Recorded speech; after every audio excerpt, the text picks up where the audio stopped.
झारखंड में आतंक का पर्याय बन चुके अमन साहू का आखिर अंत हो ही गया। पुलिस ने पलामू में हुए एक एनकाउंटर में मंगलवार को उसे मार गिराया। अमन साहू कितना बड़ा गैंगस्टर है उसका अंदाजा इस बात से लगा सकते हैं कि उसे झारखंड का लॉरेंस बिश्नोई भी कहा जाने लगा था। जिस तरह जेल में बंद रहते हुए लॉरेंस बिश्नोई दिल्ली से मुंबई तक वसूली, लूट और हत्या को अंजाम देता है, उसी तरह अमन साहू भी छत्तीसगढ़ की जेल से पूरा नेटवर्क चलाता था। दुबले पतले शरीर और मासूम से चेहरे वाले अमन साहू पर 150 से अधिक मुकदमे दर्ज थे। वो लॉरेंस बिश्नोई से भी हाथ मिला चुका था। कभी हार्डकोर नक्सली रहा अमन साहू पिछले कई सालों से आपराधिक गैंग चला रहा था।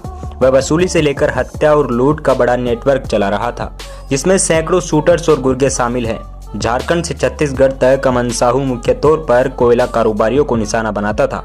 वो कोयला कारोबार से जुड़े लोगों से वसूली करता था और इनकार किए जाने पर हत्या कर देता था। हाल ही में उसने एक कोयला ट्रांसपोर्टर पर फायरिंग करवाई थी। इसी मामले में पूछताछ के लिए रांची पुलिस ने उसे रायपुर जेल ला रही थी।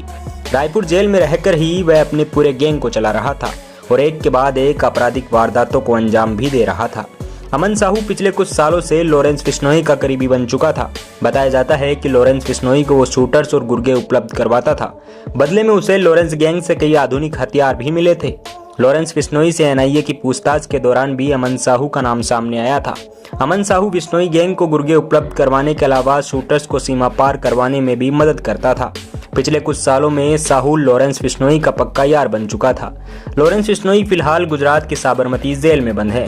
अमन साहू सोशल मीडिया पर भी खूब एक्टिव रहा करता था। उसका अकाउंट विदेश में बैठा एक शख्स ऑपरेट करता था।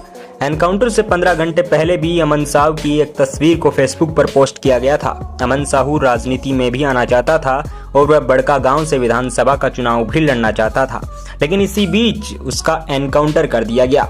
इसके एनकाउंटर के बाद उड़ीसा से लेकर झारखंड तक अराजकता का माहौल फैल चुका है। आप इस मामले में क्या सोचते हैं कमेंट सेक्शन में हमें जरूर बताएं और ऐसे ही तड़कती खबरों के लिए हमारे यूट्यूब चैनल को भी सब्सक्राइब कर लें।